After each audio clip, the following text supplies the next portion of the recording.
ये इनकी पार्किंग में पाइप आ रहा है ऊपर से, देख रहे हो? ये पाइप के बिल्कुल ऊपर से ये सट करके पानी आ रहा है। और इन लोगों ने कंफ्यूजन में यहाँ भी टेप मार दी, यहाँ भी टेप मार दी, नीचे भी टेप मार दी।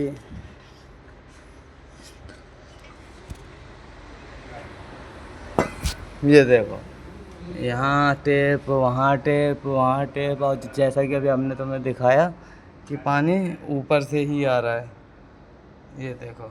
और ये वाली लाइन हमने ला के जोड़ी थी, ये जो आ रही है ये बिल्कुल सूखी पड़ी है सब चीज़।